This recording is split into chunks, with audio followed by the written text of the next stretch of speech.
这次从云南出发之前，不是得流感了吗？当时得流感，差不多10几天才好。好了之后，我咳嗽咳了到现在快2个月了，就是一直咳。他就是晚上有时候会咳，话说多了也会咳。今天准备去医院拍个片子，我担心时间长了的话，肺会不会有问题？去拍个片子看一下肺有没有问题。带你们看一下俄罗斯的医院哈。这边的医院，哎呀，我感觉他们这边迟早什么医院呀、酒店呀，包括很多店呀，就是生怕别人找到，然后门全都是这种的，就是还老沉了。然后你打开一道，然后它还有一道的那种医院。这边的医院大厅，看一下他们这个拍片的机器。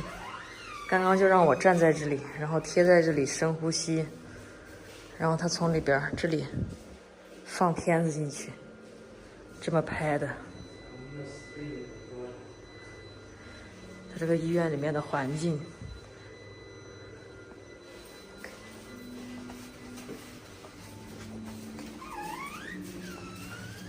弯弯绕绕，而且还是在这里应该算是负1层。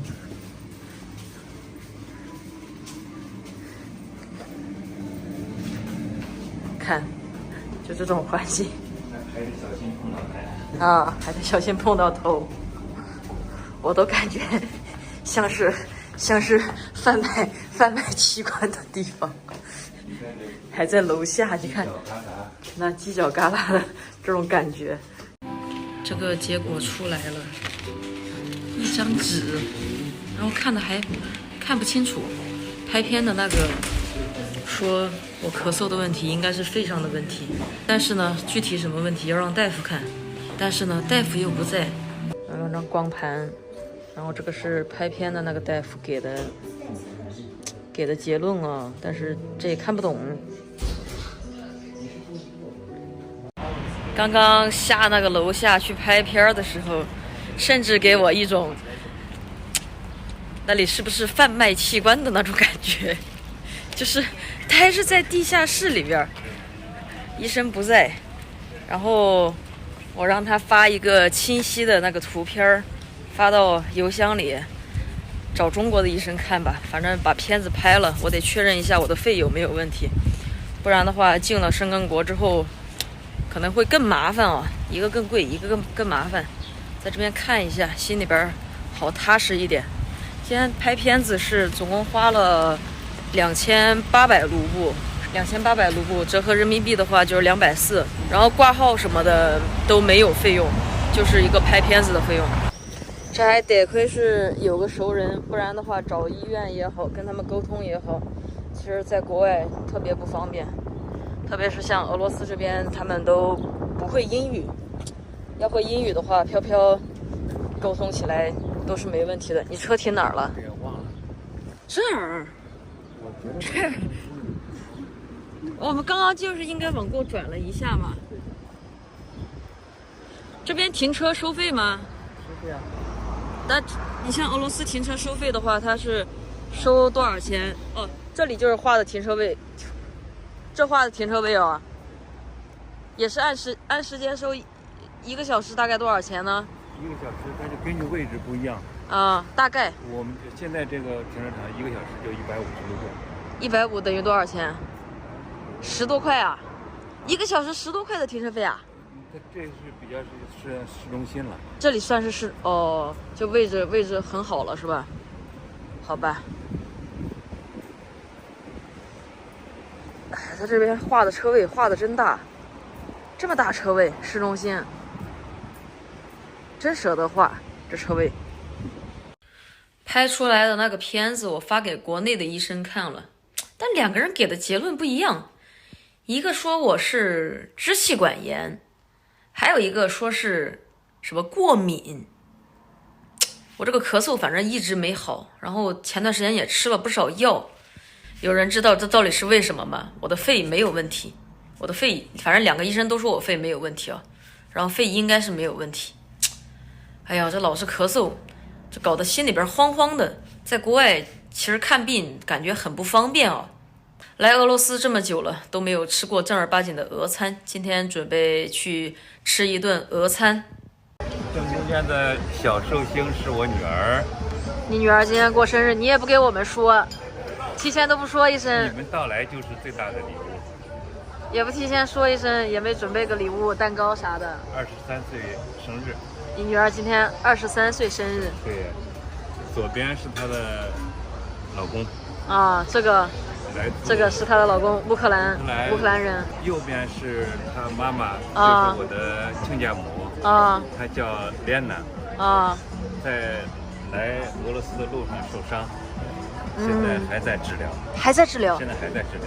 哦，这就是我的，叫不能叫大舅哥哈，这是蒂玛的哥哥叫萨莎，女婿的哥哥是吧？我女婿的哥哥，我应该叫什么呢？我还不知道，怎么称呼？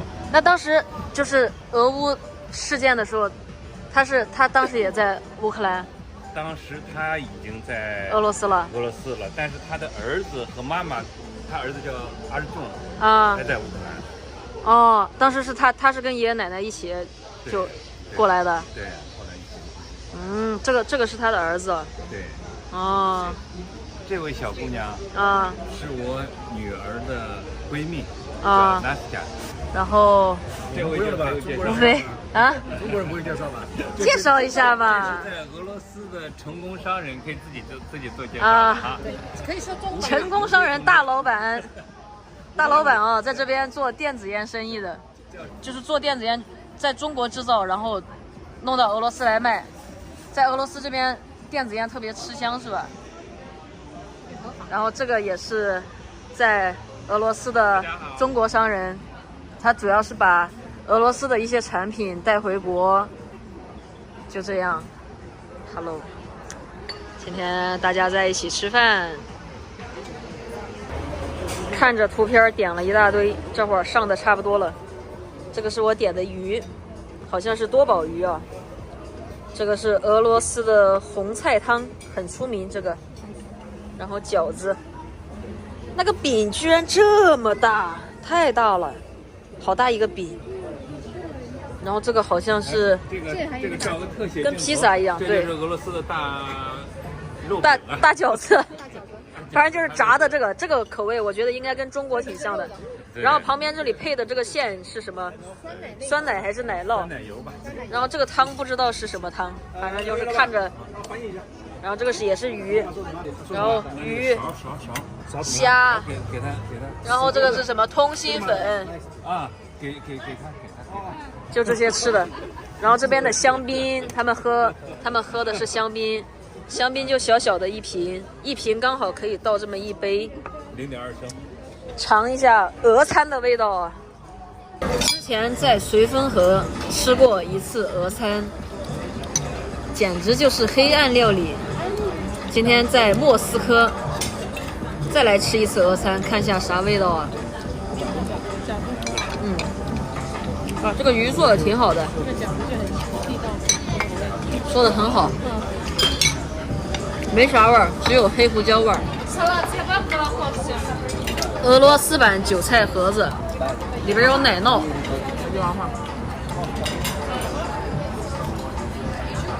吃起来味道，这个里面也是有奶酪的，十分独特。又是韭菜味儿，又是炸饼味儿，又是奶酪味儿。来，这个是沙拉是吧？应该没去吧？没去，记得应该就没去。夏天。这个红菜汤。不过我在这边待了还挺久。我21年底就来了。这个味道很好。21年底，对。这个味道很好。3年是吧？对。这个也是跟油饼一样，但是看起来里面也是有奶酪啊。那你看这，主要还是以电子烟为主的。也是。目前对奶酪。你尝过在哪？吃起来有点像披萨。在市场里面是吧？这顿俄餐整体吃下来，这个鱼的味道不错，比较清淡。然后这个红菜汤的味道不错，其他的有奶酪我吃不太惯。果然啊，野猪吃不了细糠。真的，这边的饮食习惯，餐后得来点小甜点，甜点之后他们就要喝茶。他们平时在家吃饭也是这样。上生日蛋糕了，看一下。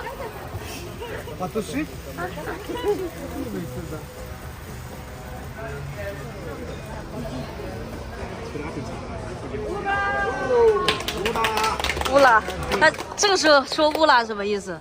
庆祝啊，就是万岁啊，好，没什么。就是反正就是庆祝的意思。庆祝对。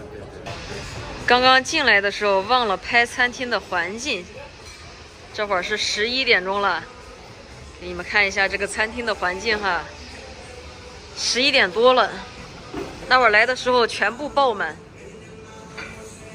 这个餐厅的位置非常好，然后环境也很好。餐厅的位置在这里，那里就是克里姆林宫总统府。我们12个人这顿俄餐总共是吃了24000卢布，折合人民币的话大概是2000块钱左右。克里姆林宫直线距离几百米的餐厅，而且是很高档的餐厅，你们觉得这个价格算不算贵？12个人2000块钱。好了，今天的视频分享就到这里了，明天准备离开俄罗斯了。